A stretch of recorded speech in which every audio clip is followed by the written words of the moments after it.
आज का स्टोरी है man with A golden heart.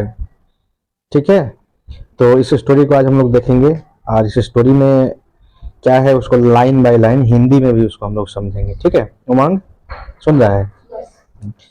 कह रहा है कि once upon a time the only son of a man was very ill. Once upon a time यानी एक बार, the only son of a man यानी कि एक आदमी का इकलौता बेटा, वाज वेरी इल बहुत बीमार था। यानी एक बार एक आदमी का इकलौता बेटा बहुत बीमार था। ठीक है, अगला लाइन है he went to a renowned doctor. कैसा doctor? Renowned doctor in the village. देखो ही वेंट है ना, पास्ट इंडेफिनिट का नहीं, सिंपल पास्ट का है। यानी वह गया, कहाँ गया?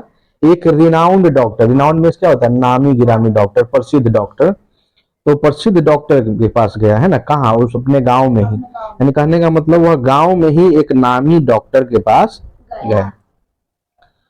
नेक्स्ट सेंटेंस है कि when she asked the doctor to see her child. When यानी जब, तो जब उसने डॉक्टर से अपने बच्चे को देखने के लिए कहा, क्या कहा उमंग? देखने के लिए कहा। The doctor refused. रिफ्यूज मतलब होता है इनकार करना, मना कर देना।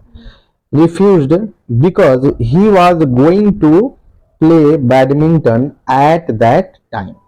ठीक है, ये he was going तो जानते हो कौन सा टेंस का है? he was going, बोलो। पास्ट कंटिन्यूअस टेंस का है।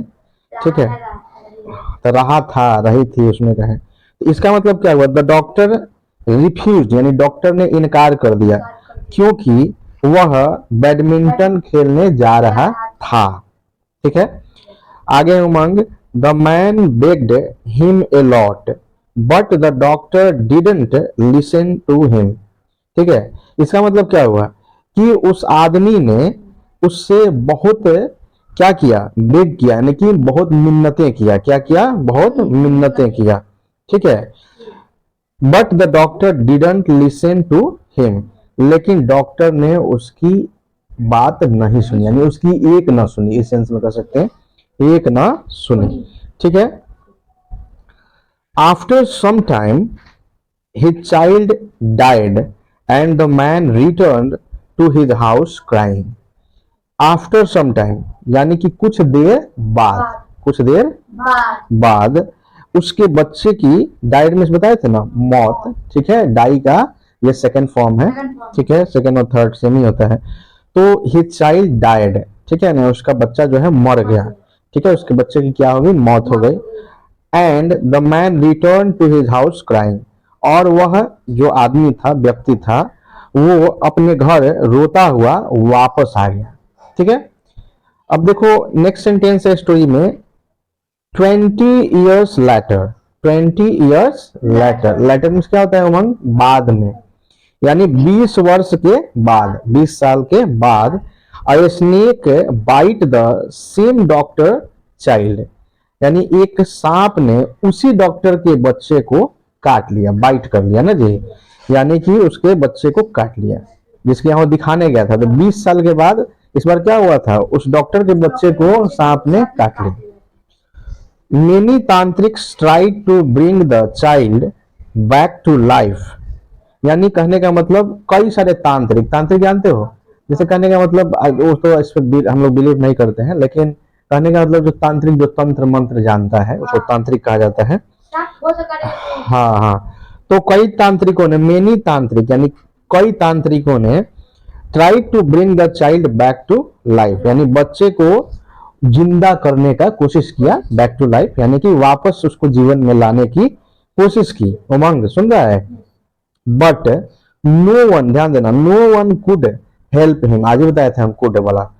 हाँ, no one could help him, यानी कहने का मतलब कोई भी उसकी मदद नहीं कर सका। बताया था ना, कुड सका। ठीक है, तो कोई उसकी मदद नहीं कर सका, यानी कई सारे तांत्रिक प्रयास किया लेकिन कोई से सफलता नहीं मिली। एट लास्ट, इसका मतलब क्या हुआ? अंत में। The same man whose child this doctor had refuse to see. देखो यहाँ ध्यान देने वाली बात है कि अंत में ठीक है ना, वही आदमी, द सेम मैन, यानी वही आदमी whose child this doctor has refuse to see, यानी जिसके बच्चे को उस डॉक्टर ने देखने से मना कर दिया था, है ना, brought his child back to life with his tantra mantra as he new तंत्र। इसका मतलब क्या हुआ कि वही आदमी जिसके बच्चा को देखने से मना कर दिया था, तो वही आदमी तंत्र मंत्र का ज्ञान उसको था, है ना, ही न्यू तंत्र, यानी तंत्र मंत्र जानता था, और उसने अपने तंत्र मंत्र से उस डॉक्टर के बच्चे को जिंदा कर दिया, जीवित कर दिया, ठीक है, यानी बैक टू लाइफ उसको ला दिया, ठीक है। आगे है as a result, next sentence है Umang, as a result. As a result का मतलब क्या हुआ, परिणाम स्वरूप, ठीक है ना, परिणाम स्वरूप। The doctor was ashamed at himself, ashamed का मतलब क्या होता है, शर्म, ठीक है ना, शर्म करना। तो the doctor was ashamed of himself, यानी डॉक्टर को खुद पर शर्म आ रही थी। क्यों शर्म आ रही थी, क्योंकि उस समय उसी आदमी के बच्चे को डॉक्टर ने देखने से मना कर दिया था, ठीक है ना।